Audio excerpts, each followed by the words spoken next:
So raise your hand and please ask questions. Easy ones. Tricky ones.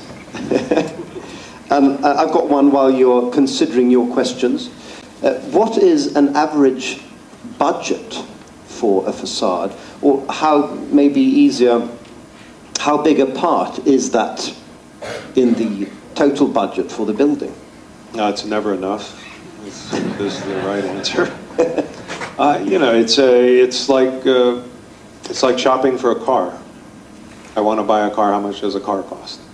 You can buy a very small, inexpensive car, or you can buy an extraordinarily expensive car. So, I think the range generally on buildings is anywhere from 7 to 25% of the total construction cost is typically the facade. The design engineering cost of that 7 to 25% is usually 3 to 7%.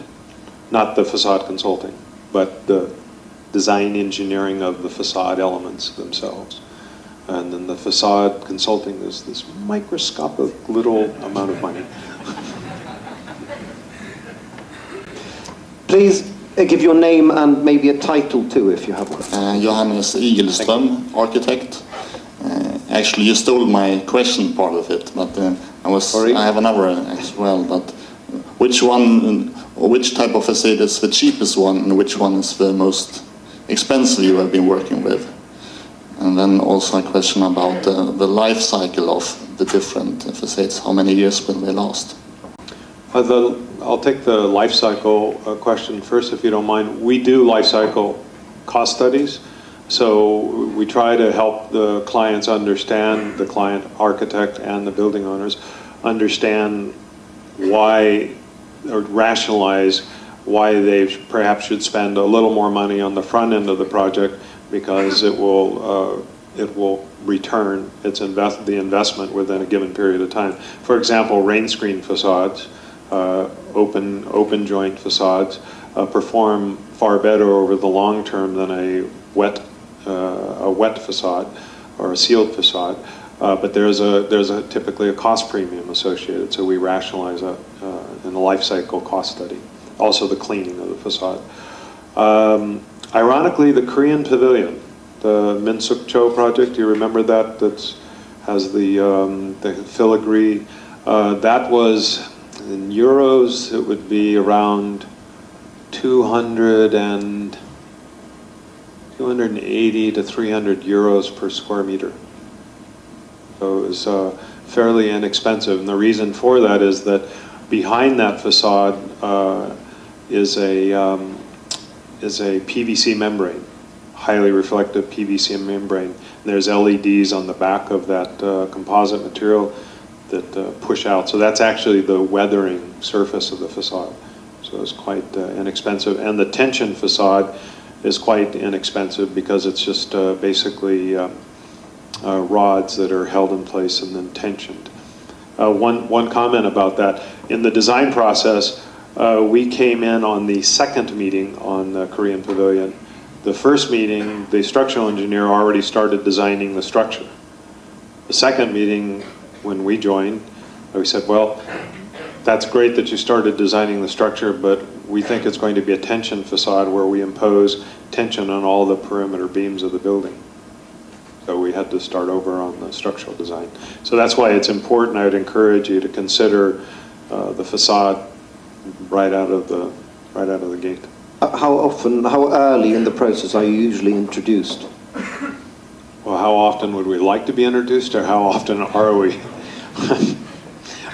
We would like to be introduced at the concept stage, because what happens is, as you all know, you come up with brilliant designs and you show a client the concept, and then if you engage a consultant that says, what if we do it this way, and you like that idea, then it's more difficult to unwind what you've already sold, if you will, the client during the concept stage. So we think it's better to be sooner than later. If it's late, it's more problematic. So the Korean Pavilion an example of a rather cheap facade? Inexpensive. Inexpensive facade, sorry. And an expensive facade, an example?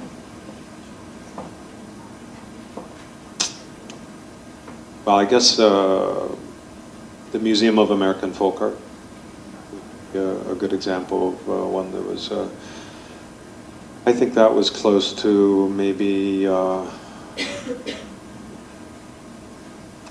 I'm converting to euros, probably around 9,000 euros per square meter. All right, in comparison to 280. Yeah, but you have to understand what it is. One, it's a very small building. It has a high nickel content. It's a white bronze. It was all of those panels were 12 mm minimum thick, and they were all backed up with tubular stainless steel. And the backside of the facade was also 316 stainless steel. So expensive and engineering intensive. More questions, please?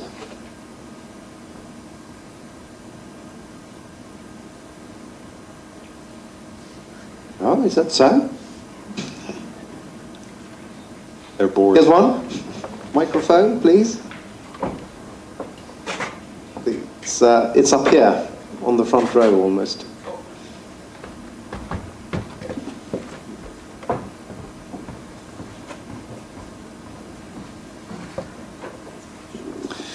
Olof Ribbing, architect. You mentioned the shipbuilders. I think there was someone here talking of working with the aircraft industry also. Is that also people you work with? The technology that you saw with the forming, the hydraulics, the aircraft industry pioneered that kind of technology for their cowlings, for the jet intakes. This type of incremental hydraulics to form these complex shapes. So, but directly with the aerospace industry, no, but influenced by, yes. And do you ever use the same technology twice?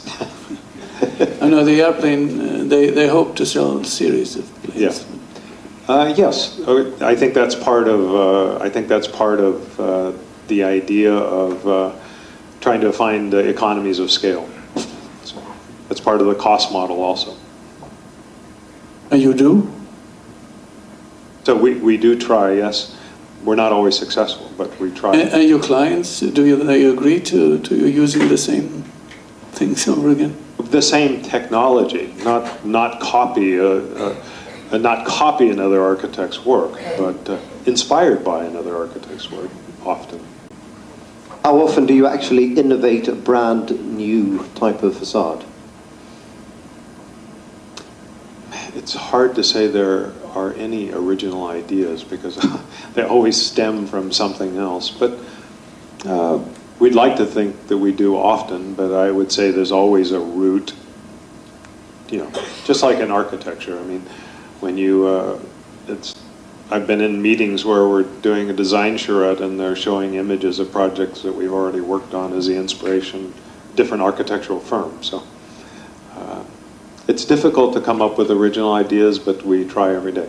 Are there many patents in the name of Axis International? No, because we're a consultant, so our work product is not proprietary. In other words, we're not developing products. We're developing a solution for the architect, not trying to create something that we can resell. And we also, when we get asked this all the time, could you send us a detail of the handrail that you developed for the Scripps Neurosciences Institute, as an example, because I've been asked that recently. And the answer is no. Because I'm not going to ask you as an architect, could you send me your design concept drawings for that project? I mean, we protect the work that we do for our clients. We'll develop it for another client, but we won't transmit something that we've done for another client.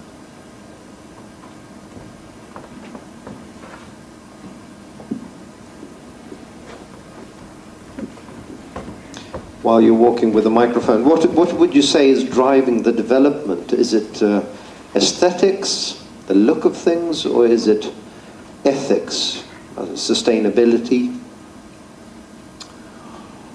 The sustainability issue is interesting because almost every project starts with that idea, and then sometimes it's rationalized, depending on where, what market.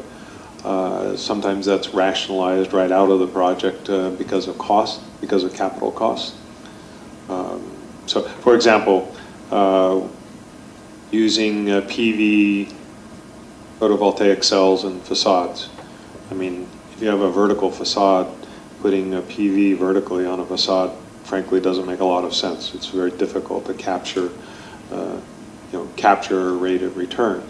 If you start to articulate the facade, sure, you can do that. So we try through the life cycle cost studies to rationalize that. I think there are principal issues. We have to make sure the facade performs first. That's the principal issue. And then in the hierarchy things, it's form, or excuse me, it's function, and then it depends on who the client is. Sometimes cost is next. Sometimes performance is always, in our view, the #1 issue. We're not going to design a facade that is designed to fail. And then cost, aesthetics, sustainability kind of jockey for position. Hi, Michael Bradley, architect. Can I ask, you speak of a workforce of 90, a mixture between architects and engineers. And do you work with other specialists, for example, like chemical engineers, or where's the line between atoms and sheet metal? How deep do you go in search of new materials? And are they on your staff, or are you using them as collaboration partners? Or we will hire, for specialty areas, we'll hire sub-consultants to support us if it's an area that we just don't have the expertise. And we just do a lot of experimentation. Example, the iridescent facade that happened to be porcelain but now is available in coil-coated aluminum. The manufacturers, we went to manufacturers throughout the world, and they all just said, we don't know. We haven't done it before. So we played around with the iridescent chemicals in the office, in the studio. Kind of nutty, but... Have you got a ventilation system? Yeah. Half your team glow yellow? Safety, completely safe. And so then, but we were able to come up with this material. We actually ended up grinding up these iridescent materials, and we actually sent it to a factory and said, try this. The mistake was actually brilliant. There's not a slide of it, but the first run, the iridescence crystallized. So it was this crystalline structure, which is quite beautiful. That's not what we were going for, but you asked about creating a product. I think they've created a product by virtue of our, sending them the information.